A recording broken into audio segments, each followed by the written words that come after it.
So new this morning, the countdown to the total solar eclipse is on. We're a little over 60 days until the moon will pass between the Earth and the sun, plunging much of the Hoosier state into darkness. So close to 4 million people. That includes us. Right. Yeah, we're among the 4 million.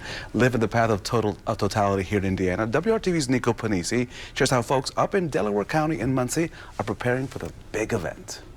There's a lot happening here at Ball State leading up to the total solar eclipse. Their campus is actually home to the largest planetarium in the state. When you see these total solar eclipses, on average, if you wait for one to come to you, you have to wait 375 years.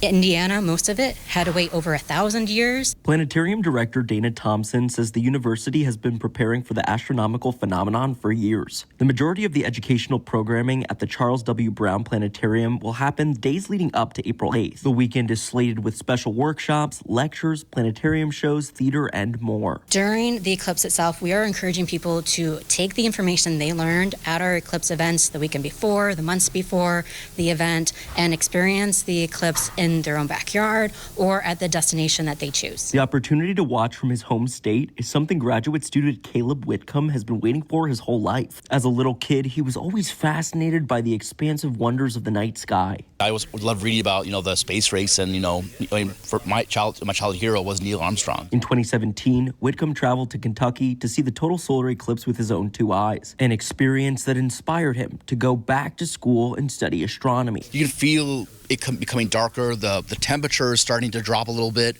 You can actually hear some of the animals going, you hear cicadas. It was almost like a twilight. It's important to protect your eyes when viewing a total solar eclipse, and that's why the university is offering over 20,000 certified solar eclipse glasses to the public for free. They let in 1/1000th of a percentage of sunlight. So basically they block enough sunlight so that your eyes are safe. You never want to look at the sun without these safety glasses.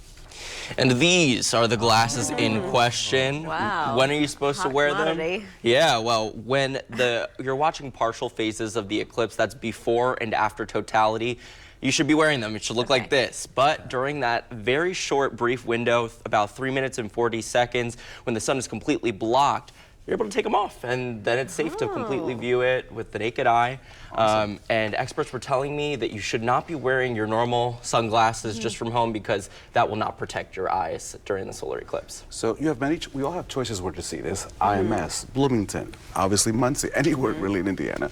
Where are you going to see it? I was saying that I would look at it from my rooftop, from my apartment complex, so that would be cool. And I asked that question, it's a leading question, because I hope that you'll invite the rest of the team over, because Lauren is having a Super Bowl party, and none of us are invited on this desk. So thank you. Well, it's like, what, 3 hours after work? We get out at around like 12:30, sure. so. Well, Todd and I will bring snacks if you want to invite Lauren. She can come too, yeah? Okay. Yeah, that sounds like fun.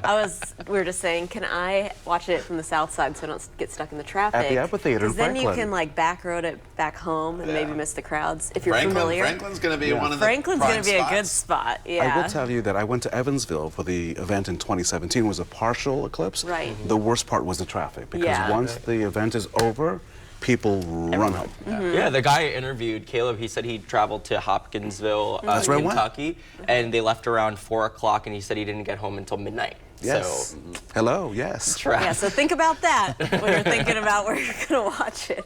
Nico, thank you so much.